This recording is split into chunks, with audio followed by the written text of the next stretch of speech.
The Immaculate Constellation is something that's been thrown around the UFO community recently as a UFO whistleblower or insider has basically, well, blown the whistle about the Immaculate Constellation, what it means, and how the government is using it to hide, well, very important UFO and UAP information. So for anyone that doesn't know, the Immaculate Constellation refers to a secretive group or initiative tied to UFOs and UAPs.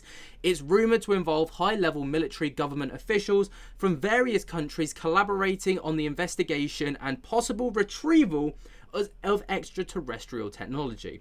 This group allegedly works outside the scope of the public knowledge and traditional government oversight. The name Immaculate Constellation alludes to something clean or untainted, suggesting that the members aim to preserve the secrecy and integrity of their work. Those who believe in its existence claim that it plays a key role in managing or suppressing UAP-related information, such as crash retrievals and reverse engineering of alien technology. However, many theories in the UFO community, hard evidence is scarce, and much of the narrative comes from whistleblowers, including figures like David Grush, who have hinted at such secretive operations within the intelligence and defense circles. So obviously, this is like, we finally kind of got a name for a potential program or something along those lines, right?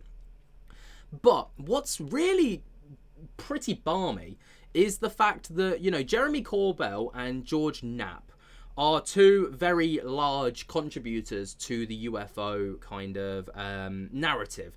You know, it was Jeremy Corbell that released the jellyfish UFO video earlier this year, which kind of really blew up the internet. He's also, you know, he was there during the congressional hearing with David Grush, Ryan Greaves, and many other people. You know, you could see him sat behind in, I think it was a green shirt, very notable. And George Knapp as well, really, like, you know, high up in the UFO community, very well respected people. But it has been revealed through a brand new podcast episode that they run that Jeremy Corbell and George Knapp revealed death threats following the Immaculate Constellation leak, which is hella terrifying.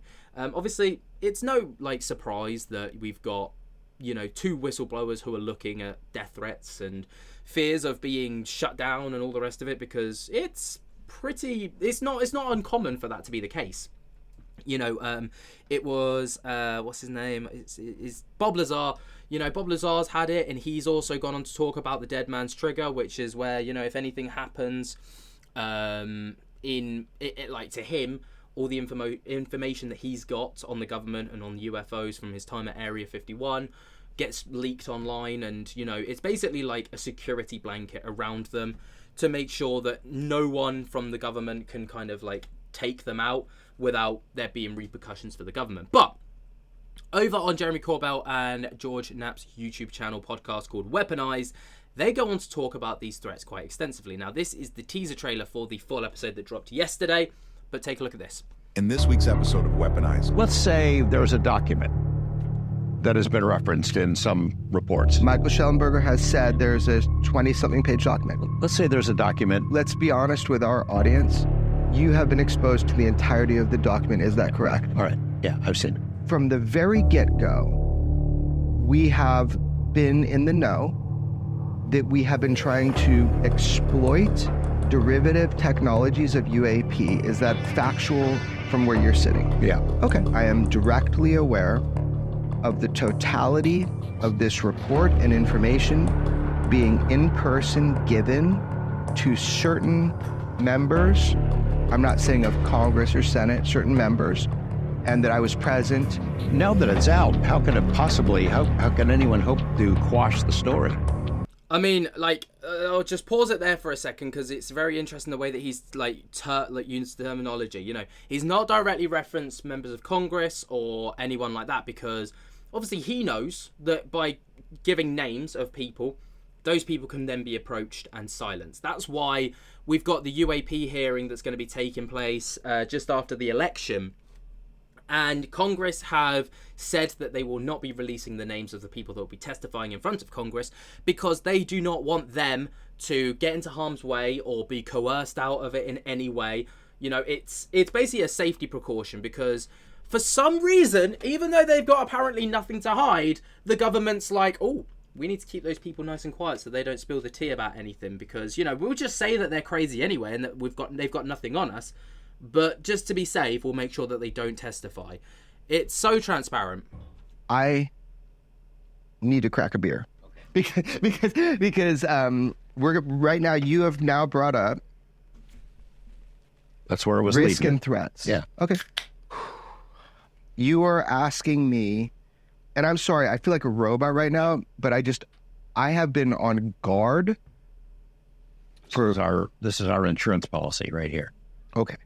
I've been notified of very specific and direct and detailed threats against my life, as well as against anybody who may have information, assets, or contact with additional whistleblowers or individuals who are aware of this program. So much so that I have taken action through law enforcement. Do you have in place what you might call a dead switch, a system whereby information about this and other matters that we've collected over the years would be disseminated if something were to happen? Okay, I will not mince words. We have had in place for quite some time, unrelated to this story of Immaculate Constellation, that if you or I are removed from the equation, that you have absolute, uncontrolled, catastrophic disclosure of information that would be dangerous to the United States of America, that would be dangerous to global policy, that would be dangerous in many ways. And it benefits everybody to not fuck with journalists doing their job and sanitizing information prior to the good of public knowledge with no harm to the United States of America, putting it out. He said he wasn't going to mince his words, and to his, true to his word, he did not mince his words. So they've got a dead man switch in place, dead man's trigger, whatever you want to call it, basically stating that if either George Knapp or Jeremy Corbell are removed from the situation and one of them dies of, unrelated or unknown causes, there will be catastrophic, uncontrolled disclosure that will leak online that can fuck everything up. That's one hell of a statement to make, and he's made it very clear, knowing that the right people are going to see that. He's made it very, very clear that, although there's been direct threats against him and his life, don't do it. Don't pull that trigger. I wouldn't do it. He's like, don't do it. Don't fuck with me, because I've got this power. Don't fuck with us. Wow. What do you guys make of that? I think that's quite a powerful statement to make. Obviously, the full episode has dropped over on Jeremy Corbell's YouTube channel. I highly recommend you go and check it out. It's called Weaponized, episode number 60. Very, just very specific number. But what do you guys think? Let me know your thoughts and opinions down in the comments below. While you're down there, be sure to jump to get the hell out of that like button if you have not already. Subscribe if you're new. And until next time, guys, I will speak to you later.